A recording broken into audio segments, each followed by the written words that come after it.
Plaintiff Alan Peebles met the defendant online, and they became good friends. Alan allowed the defendant to move in with him, and then he allowed the defendant's boyfriend, the co-defendant, to move in after he'd been kidnapped from a homeless shelter. However, he's suing them for unpaid rent and a lease termination fee. Defendants Mark Dameron and his boyfriend Frank Rodzicki say Alan used Frank for money, and he would often borrow money to go to the bars and find men to bring home to the sex chamber in his basement. Frank is countersuing Alan for an unpaid loan. Start with you. I met Frank many years ago in an online chat site. We became very close friends. Eventually, he came up for a Christmas party and visited my home. He stayed at my home another time when there was a hurricane going through Florida. And so we had been close for quite a long period of time.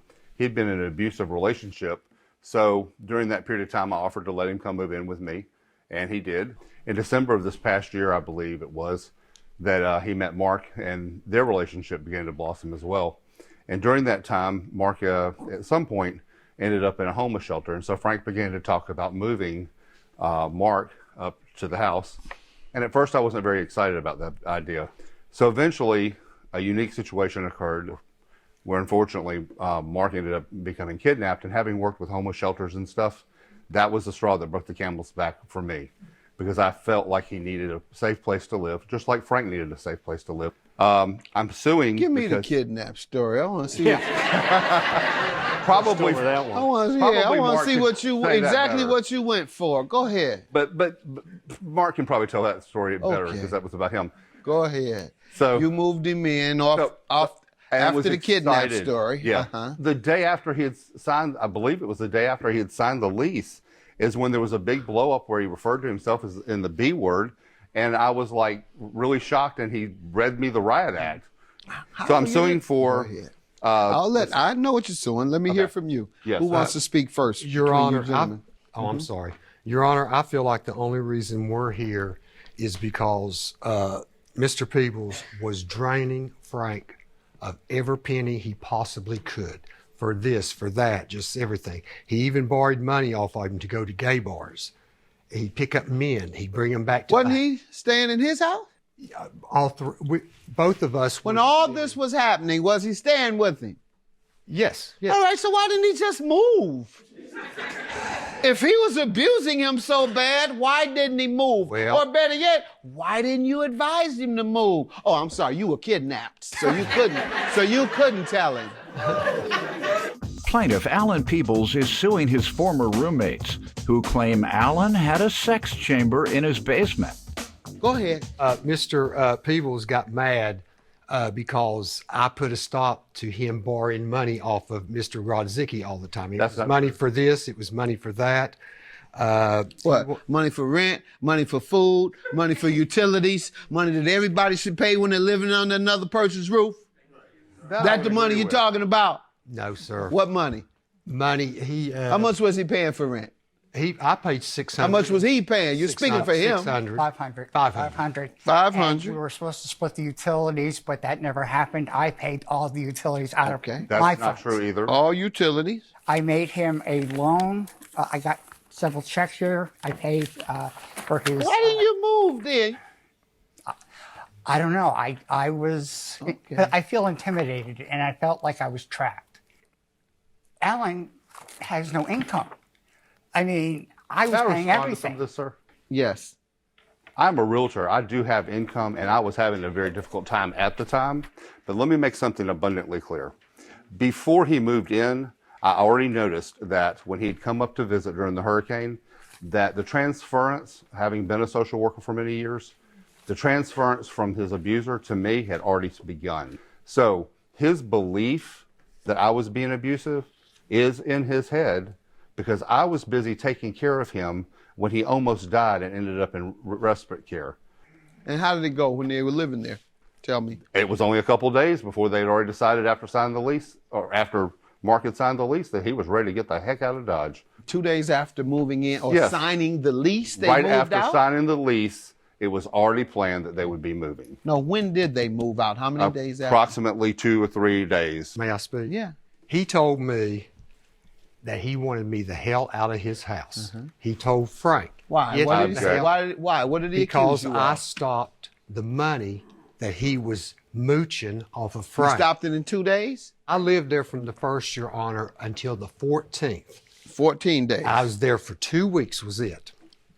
And what did you observe regarding monies that made you so convinced that he was using him that you all had to move? He was constantly asking Frank for money for this, for that, getting money off of Frank to go to gay bars, pick up men, bring them back to his house. He has a sex chamber in his basement. It's the truth.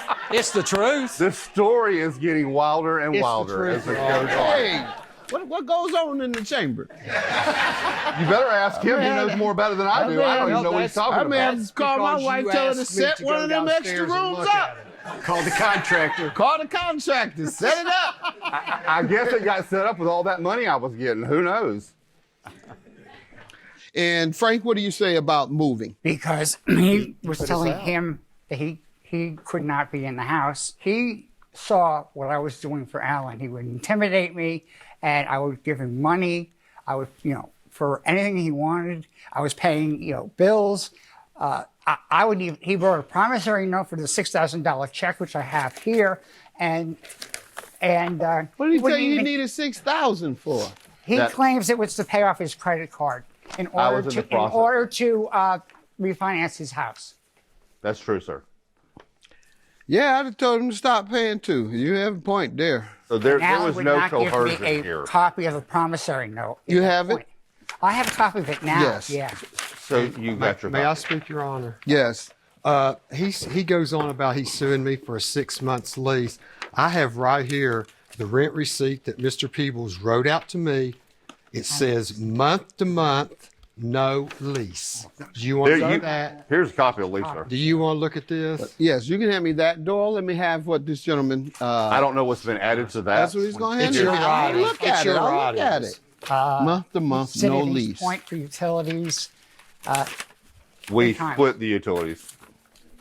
I never got any cash from you, Alan. How could I get cash when you weren't working? Sir, take a look at that and explain it. You look at that. That's the no lease is not my handwriting. That's a lie. That's a lie, Your Honor. Let me see Well, the compared to document. all that you've told today, that would be the first, now wouldn't it? Let me see your lease, please. No lease is not your handwriting. I'm looking for another N. Can't tell.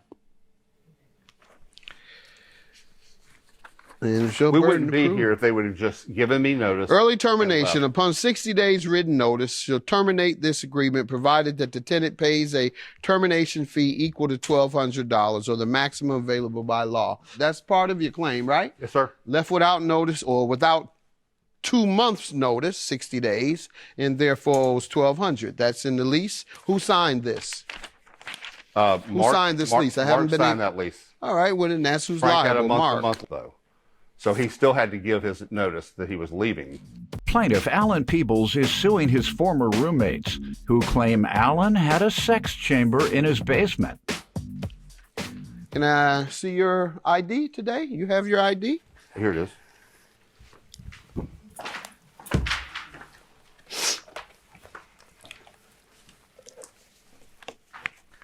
That's certainly your signature on the lease. That absolutely is not your signature. It bears no resemblance to your signature, this receipt you gave me. All right. Well, Your counterclaim for what, sir? He owes you money? What do you yes. say about the loan? I do owe him money. The balloon note is not due yet. So it's prematurely out. I find that he not having a steady job. Being I have real rental estate, income, and obviously. You worked 3 days and you got fired from a job. Okay. No, I did not. Yes, you did. That's what you told us. Sir, has he breached the agreement? I don't believe that he's going to pay me. Okay, your belief in the future is not a breach of contract. He has to have demonstrated something to indicate Sir, he will be hasn't breaching. Paid me a penny. And when was the last payment due? I don't know, 3 years from now. That's 3 years from now. 3 years. No wonder he hasn't given you a penny, sir. So your counterclaim is dismissed. Yours is granted. He tried to defraud the court with this, and he did sign a lease. And I don't know what type of game you're putting down on your man, but you keep going with that. But me and you're not going for it, right? No, sir. Judgment for the plaintiff, and your claim is dismissed, sir. You have to wait. I hope you have a good life because I've had it.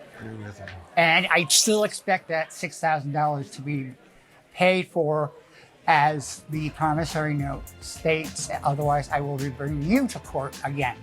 I wish them luck. I hope that they have a happy relationship. And it'll be interesting to see if the transference goes from me now to his new boyfriend, because they're going to need all the luck they can get.